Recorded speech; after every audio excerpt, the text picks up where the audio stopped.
জয় হিন্দ, বন্দে মাতরম। বন্ধুরা, আজকের আনন্দবাজার পত্রিকার অনলাইন এডিশন থেকে একটা খবর প্রকাশিত হয়েছে আনন্দবাজার.com-এ। একবার আপনারা দেখে নিন।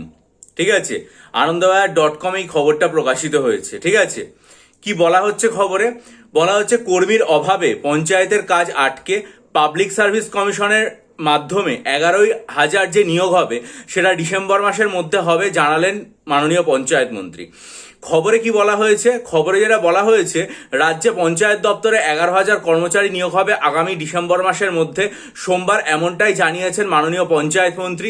তিনি বলেছেন যে এবারে পাবলিক সার্ভিস কমিশনের মাধ্যমে নিয়োগ করা হবে এবং সেটা কেন্দ্রীয়ভাবে হবে। আজকে থেকে আমাদের রাজ্যে বাদল অধিবেশন শুরু হচ্ছে। সেই সময় বিধানসভায় নিজের ঘরে সংবাদ মাধ্যমের মুখোমুখি হয়েছিলেন। তিনি বলেন নিয়োগ সংক্রান্ত প্রশ্নের উত্তরে যে কর্মীদের অভাবে কাজ করা যাচ্ছে না পাবলিক সার্ভিস কমিশনের মাধ্যমে, তাই জন্য 11,000 নিয়োগ পঞ্চায়েতে করা হবে। ডিসেম্বর মাসের মধ্যে নিয়োগ প্রক্রিয়া শুরু করবে রাজ্যের সরকার। কিন্তু এক্ষেত্রে মাননীয় পঞ্চায়েত মন্ত্রীর কাছে আমার যেটা অনুরোধ থাকবে সেটা হচ্ছে 11,000 ভ্যাকেন্সি পূরণ করা হবে, এটা অত্যন্ত ভালো কথা। আগের সরকার 2024 সালে রেজিস্ট্রেশন করার কথা বললেও তারপরে নিয়োগের ক্ষেত্রে বিন্দুমাত্র এগোয়নি। ফলে পরীক্ষার্থীদের মধ্যে প্রচণ্ড হতাশা এবং ক্ষোভ তৈরি হয়েছে। পাশাপাশি এতদিন পর্যন্ত জেলা স্তর থেকে নিয়োগ করা হতো, এখন এটা পরিবর্তন করে স্বশাসিত সংস্থা পাবলিক সার্ভিস কমিশনের হাতে দেওয়ার মাধ্যমে এই যে রিক্রুটমেন্ট, সেটা স্বচ্ছতার পরিমাণ অনেক বাড়বে, এটা আশা করা যায়। কিন্তু মাননীয় পঞ্চায়েত মন্ত্রী যদি সিদ্ধান্তটা এটা নিতেন, যেহেতু বর্তমানে ওবিসি কেস মিটে গেছে, তাই জন্য অগস্ট মাসের মধ্যে এটার বিজ্ঞপ্তি প্রকাশিত হবে, ফর্ম ফিল আপের প্রসেস সেপ্টেম্বর মাসের মধ্যে শেষ হয়ে যাবে এবং এটার যে পরীক্ষাটা, সেই পরীক্ষা বা সমস্ত কিছুই আর কি আরো তাড়াতাড়ি শুরু হয়ে যাবে বা সেটা পুজোর পরেই হবে। এখন এখানে একটা কথা বলা হয়েছে, সেটা হচ্ছে যে ডিসেম্বর মাসের মধ্যে নিয়োগ প্রক্রিয়া শুরু করবে সরকার। তাহলে নিয়োগ প্রক্রিয়া শুরু করবে, তার মানে ফর্ম ফিল আপের যে প্রসেসটা সেটা হতে হতেই ডিসেম্বর মাস হবে, নাকি এত তাড়াতাড়ি আর কি রিক্রুটমেন্ট প্রসেসটা হবে?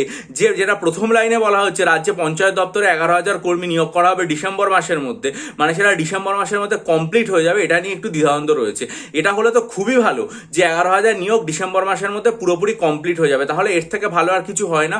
যে সমস্ত পরীক্ষার্থীরা 2 বছর ধরে এটার জন্য অপেক্ষা করে আছেন 2024 থেকে, তারা বর্তমানে আর কি ভীষণ আনন্দ পাবেন। কিন্তু যদি প্রসেসটা এরকম হয় যে ডিসেম্বর মাসের মধ্যে এটা নিয়োগ প্রক্রিয়াটা শুরু হবে, আমার মনে হয় যে সেটা না হয়ে যেটা হওয়া উচিত সেটা হচ্ছে ওবিসি কেস বর্তমানে মিটে গেছে, নতুন রিক্রুটমেন্ট শুরু হবে, সেটা 7% ওবিসি রিজার্ভেশন দিয়ে হবে। একদম সত্যি কথা। তাহলে সরকারের উচিত অগস্ট মাস থেকে ফর্ম ফিল আপ চালু করে দেওয়া, বিজ্ঞপ্তি নিয়ে চলে আসা এবং সেটা সেপ্টেম্বরে শেষ হয়ে যাক।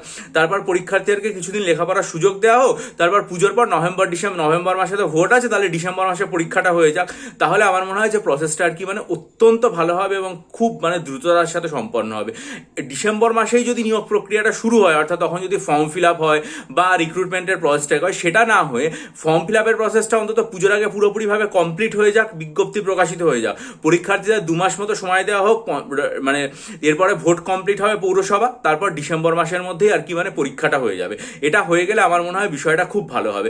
আর যদি সরকার সিদ্ধান্ত নিয়ে থাকে, যেভাবে খবরের প্রথম বাক্যে বলা হয়েছে যে ডিসেম্বর মাসের মধ্যে 11,000 কর্মচারী নিয়োগ হয়েই যাবে, তাহলে তো খুবই ভালো। তাহলে আর কি সেই প্রসেসটা খুবই ভালো হবে এবং দেখা যাক যে পিএসসি কবে থেকে নোটিফিকেশন প্রকাশ করে।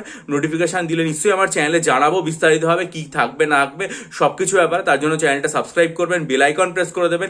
তার আগে যদি আপনারা মনে করেন মিসলেনিয়াস পরীক্ষার জন্য 24টা মক টেস্ট নেবেন, আর্ট কালচারের ডিটেল স্টাডি মেটেরিয়াল নেবেন, 3,000+ static GK MCQ study material নেবেন, পাশাপাশি যদি মনে করেন ডেসক্রিপটিভ বাংলা, ডেসক্রিপটিভ ইংরেজি, ডেসক্রিপটিভ অঙ্ক, WBCS মেনের জন্য 24টা মক টেস্ট এবং সাইকোলজি অপশনাল স্টাডি মেটেরিয়াল নিয়ে বাংলায় প্রস্তুতি নেবেন, কারণ এখন তো আর বাংলায় কোনো সমস্যাই রইল না, তাহলে অবশ্যই আর কি ইমেলের মাধ্যমে আমার সাথে যোগাযোগ করুন। প্রত্যেকটা ভিডিও লিঙ্ক আমার চ্যানেলের পোস্ট সেকশনে দেওয়া আছে, আর ভিডিও লিঙ্কটা আমার ইমেলটা ডিসক্রিপশন বক্সে দেওয়া রইল।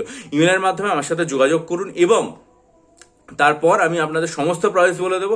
তারপর আপনার আগ্রহী হলে স্টাডি মেটেরিয়াল নিয়ে, সেটা সাইকোলজি অপশনাল হোক, ডেসক্রিপটিভ বাংলা ইংরাজি, ডেসক্রিপটিভ অঙ্ক হোক, যেটা WBCS মিসলেনিয়াসের জন্য দরকারি, বা WBCS ও মিসলেনিয়াসের জন্য 24টা করে মক টেস্ট হোক, বা আর্ট কালচারের স্টাডি মেটেরিয়াল, বা যদি মনে করেন আর কি 3,000+ স্ট্যাটিক জিকে এমসিকিউ, সেগুলো নেবেন। আর নতুন জেনারেল স্টাডিজের যে কোর্স, সেটা আমি এই মাসের শেষে ঘোষণা করবো। তার জন্য চ্যানেলের দিকে নজর রাখবেন, চ্যানেলটা সাবস্ক্রাইব করে বেল আইকন প্রেস করবেন, ভিডিওটা লাইক করুন, বন্ধুদের মাঝে ছড়িয়ে দিন, আপনাদের মূল্যবান মতামত দিন এবং হাইপ করুন। ভালো থাকবেন।